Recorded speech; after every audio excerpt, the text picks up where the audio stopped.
Hello students, once again welcome you all. मैं दिव्यांशु आप सभी का हार्दिक स्वागत करता हूँ क्लिक के प्लेटफॉर्म पर।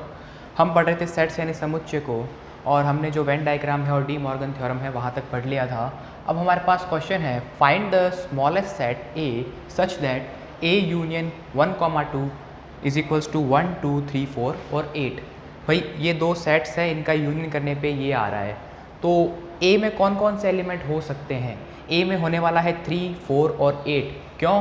क्योंकि यूनियन में क्या होता है, यूनियन में एक चीज़ ये होती है कि सारे एलिमेंट्स आने चाहिए, इस सेट के भी सारे एलिमेंट्स और इस सेट के भी सारे एलिमेंट्स।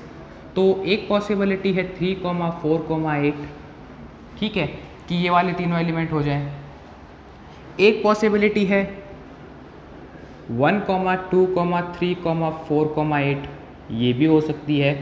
और एक पॉसिबिलिटी है आपकी 2, 3, 4, 8, और एक चौथी पॉसिबिलिटी आपकी है 1, 3, 4, 8।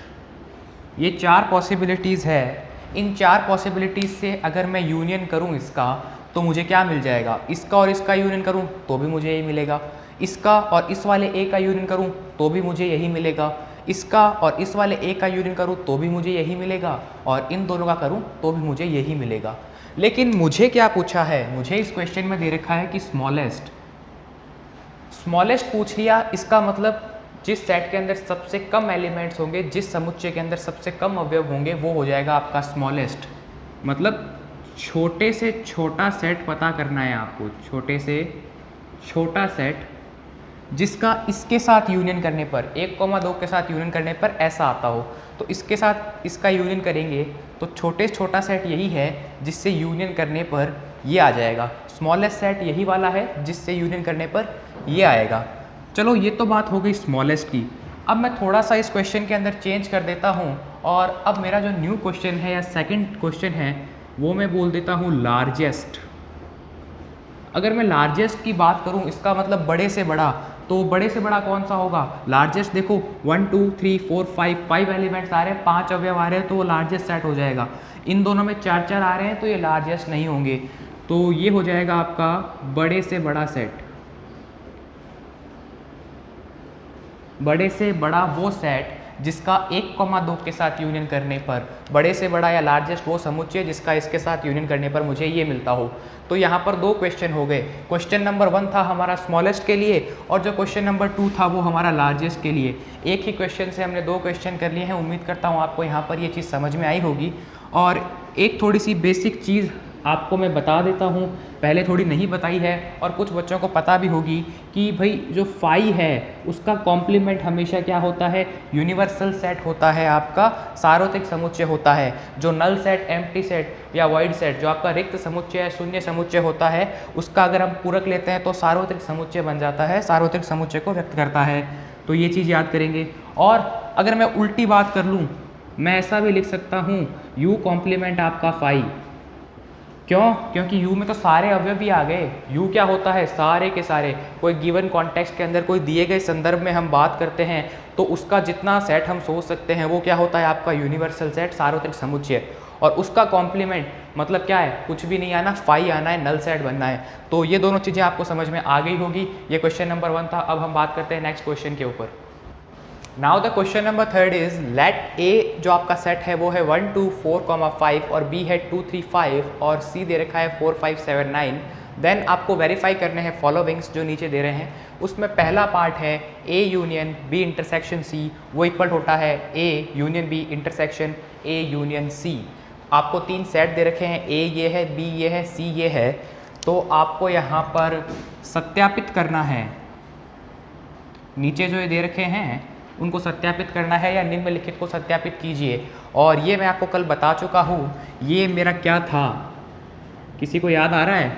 कल के वीडियो में मैंने आपको बताया था, या पिछले वीडियो में मैंने आपको बताया था, ये है आपका डिस्ट्रीब्यूटिव लॉ या डिस्ट्रीब्यूटिव प्रॉपर्टी। कल ही हमने पढ़ी है।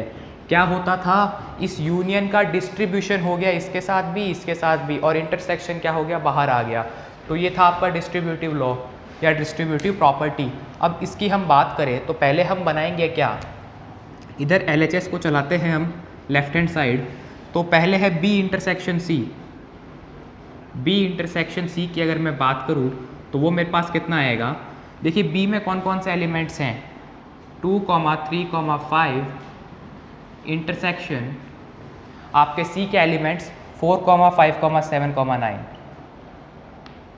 कॉमन कौन सा एलिमेंट आ रहा है इसके अंदर, तो इसके अंदर जो एलिमेंट कॉमन आ रहा है दैट इज़ 5 के अलावा कोई भी एलिमेंट मुझे तो कॉमन नहीं दिख रहा है इसके अंदर। ठीक है, नेक्स्ट स्टेप में क्या है, इसका ए के साथ यूनियन करना है, तो A union B intersection C. तो ए क्या है मेरे पास, ए मेरे पास था 1, 2, 4, 5 यूनियन 5 के साथ में, तो ये वापस आ जाएगा 1, 2, 4, 5। तो ये मेरे पास हुआ ए यूनियन ब्रैकेट में बी इंटरसेक्शन सी। ये तो बात हुई सिर्फ LHS की। नाउ हम बात करेंगे इसके साथ ही इधर RHS के अंदर, और RHS में क्या है, ए यूनियन बी है। तो RHS को स्टार्ट करते हैं, A union B. A union B आपका कितना हो जाएगा, इसका और इसका यूनियन देख लो, 1, 2, 3, 4 और 5 आ जाएगा। तो ये आपका हो जाएगा 1, 2, 3, 4, 5। और आपका बी यूनियन सी कितना हो जाएगा, सॉरी ए यूनियन सी कितना हो जाएगा आपका, ए यूनियन सी आपका हो जाएगा 1, 2, 4, 5, 7, 9। 1, 2, 4, 5, 7, 9। अब इन दोनों का अगर मैं क्या करूँगा, इंटरसेक्शन निकालूंगा, तो इन दोनों का इंटरसेक्शन क्या आने वाला है, जो इन दोनों में आपके कॉमन एलिमेंट्स होंगे वही इसका इंटरसेक्शन आ जाएगा। और कॉमन एलिमेंट्स की मैं बात करूँ तो 1, 1 कॉमन है, 2, 2 कॉमन है, 3 इसमें है, इसमें नहीं है, 4 दोनों में कॉमन है, 5 दोनों में कॉमन है, 7 इसमें है, इसमें नहीं है, 9 इसमें है, इसमें नहीं है। तो इसका मतलब जो कॉमन आना है वो आएगा 1, 2, 4, 5। तो इधर देखो, ये भी 1, 2, 4, 5, ये भी 1, 2, 4, 5, इसका मतलब ये चीज़ सही है। और हम पढ़ते हुए आए हैं कि सेट्स के लिए ये चीज़ प्रूव होती है, दिस इज़ आपका डिस्ट्रीब्यूटिव लॉ। ठीक है, और अभी इसके 2-3 क्वेश्चंस में या 2-3 पार्ट्स इसके बोर्ड पे लिख दूंगा, और आप उनको नोट करेंगे और घर पे सॉल्यूशन बनाने की कोशिश करेंगे होमवर्क में, और वीडियो के नीचे कमेंट करके बताएंगे कि ये प्रॉपर्टी ये वाली है, या इसका आंसर ये आता है, या उसकी पिक लिख करके भी आप नीचे कमेंट में कर सकते हैं। तो इसको अच्छे से नोट कीजिए, कोई भी डाउट या क्वेरी हो तो आप नीचे कमेंट कर देना उसके लिए भी। सो स्टूडेंट्स, क्वेश्चन वही है, ए, बी और सी सेट सेम है, समुच्चय आपके ABC तीनों समान है, और आपको निम्नलिखित को सत्यापित करना है, निम्नलिखित को सत्यापित करना है या वेरीफाई करना है फॉलोइंग्स को। पहला है ए इंटरसेक्शन ब्रैकेट में B union C, A intersection B union A intersection C. ये सारे के सारे जो एग्जाम्पल्स हैं या जो पार्ट्स हैं, ये आपके एक ही प्रॉपर्टी के ऊपर मेनली डिस्क्राइब्ड है, डिस्ट्रीब्यूटिव प्रॉपर्टी या कहीं पर डिस्ट्रीब्यूटिव लॉ, दोनों ही सेम चीज़ है, बोथ आर इक्वल थिंग्स। और यहाँ पर क्या है, पहले बी माइनस सी करोगे, फिर ए के साथ इसका इंटरसेक्शन करोगे, ए इंटरसेक्शन बी करोगे, ए इंटरसेक्शन सी करोगे, फिर माइनस करोगे, फिर ये पांचों क्वेश्चंस आपको बनाने हैं। और ये चीज़ मैं आपको पहले ही बता चुका हूँ, ये आपका होता है क्या, सिमेट्रिक डिफरेंस होता है। और सिमेट्रिक डिफरेंस कैसे फाइंड करते हैं वो भी मैं आपको बता चुका हूँ। पहले क्या करते हैं, ए माइनस बी, बी माइनस ए, फिर उसका क्या कर देते हैं, यूनियन कर देते हैं, वो क्या हो जाता है आपका सिमेट्रिक डिफरेंस हो जाता है। ठीक है, तो यहाँ तक आपको उम्मीद करता हूँ समझ में आया होगा, और इन क्वेश्चंस को आप जल्द से जल्द होमवर्क कॉपी में करेंगे, या जहाँ पर भी आप नोट्स बनाते हैं, नहीं तो सिर्फ प्रैक्टिस के नाम पे भी आप कर सकते हैं, क्योंकि प्रैक्टिस बहुत ज़रूरी है। और ये चीज़ क्या होता है, हम भूल जाते हैं, हाथ पाँव फूलने लगते हैं, क्योंकि ये क्या है, फेमिलियर नहीं है ज़्यादा हमारे लिए। हम 11th में नए नए आते हैं और नई नई चीज़ सीखते हैं, तो भूलने के चांसेस ज़्यादा हैं। तो प्रैक्टिस कीजिए। कल मैंने इनकी काफ़ी प्रैक्टिस कराई थी, कल के लगभग वीडियो में मैंने आपको प्रॉपर्टीज़ बताई थी, हर प्रॉपर्टी के ऊपर प्रैक्टिस करवाई थी 1 से 2 एग्जाम्पल की, और आपको उनके साथ में बनवाए थे वेन डायग्राम।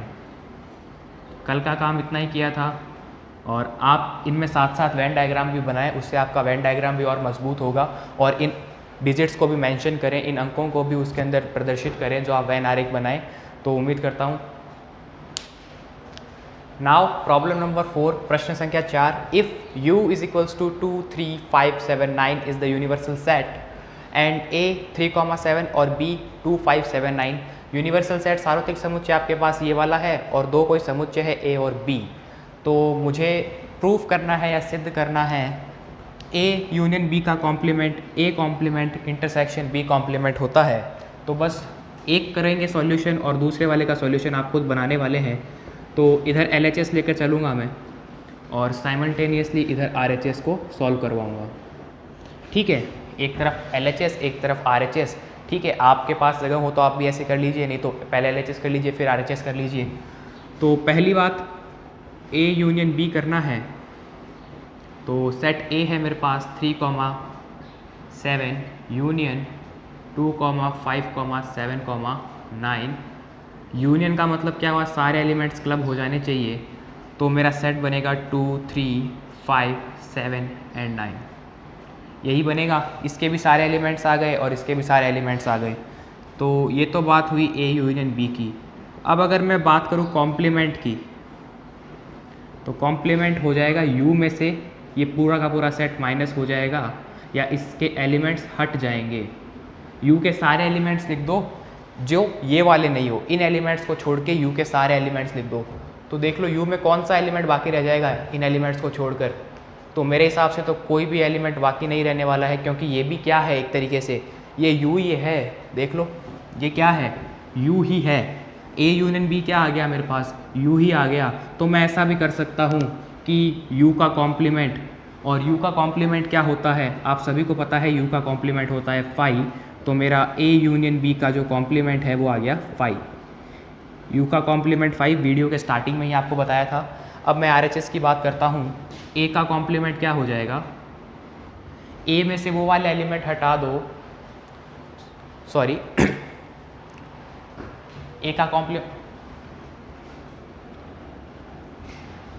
अब RHS में आ जाते हैं और बात करते हैं A के कॉम्प्लीमेंट की। A का कॉम्प्लीमेंट क्या हो जाएगा, U माइनस 3,7।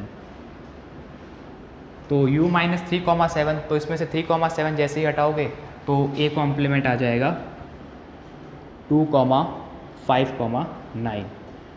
और B कॉम्प्लीमेंट की बात करूँ तो वो हो जाएगा U माइनस B, यानी कि 2, 5, 7, 9 हटा दो तो सिर्फ एलिमेंट बचेगा कौन सा, 2 हटा दिया, 5 हटा दिया, 7 हटा दिया, 9 हटा दिया, एलिमेंट बचा सिर्फ 3। तो B कॉम्प्लीमेंट हो गया आपका 3। और A complement intersection B complement अगर मैं करूँगा तो मेरे पास में क्या आने वाला है, मेरे पास में आने वाला है 5, क्योंकि दोनों सेट्स के अंदर, दोनों समुच्चयों के अंदर एक भी एलिमेंट कॉमन नहीं है, एक भी उभयनिष्ठ अवयव नहीं है। तो ये भी आ गया 5। तो देख लो LHS में भी 5 आ रहा है, सॉरी LHS में भी 5 आ रहा है और RHS में भी 5 आ रहा है, दोनों तरफ रिक्त समुच्चय बन रहा है, वॉइड सेट बन रहा है। इसका मतलब ये क्या हो गया, इक्वल हो गया। या मैं लिख सकता हूँ RHS equal to LHS।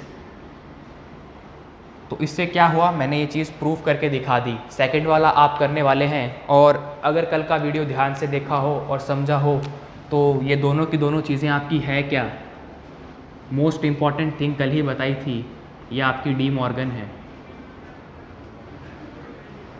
De Morgan भाई साहब ने जो थ्योरम दी थी वो है डी मॉर्गन्स थ्योरम या डी मॉर्गन्स प्रॉपर्टी या डी मॉर्गन्स लॉ, आप कुछ भी बोल सकते हैं। क्वेश्चन नंबर 2 है वो आप करेंगे घर में होमवर्क के अंदर, और उसका भी क्या बनाएंगे आप, वेन डायग्राम, क्योंकि प्रैक्टिस ज़रूरी है। उम्मीद करता हूँ ये आपको समझ में आया होगा। कोई भी दिक्कत या डाउट हो तो कमेंट तो करना ही।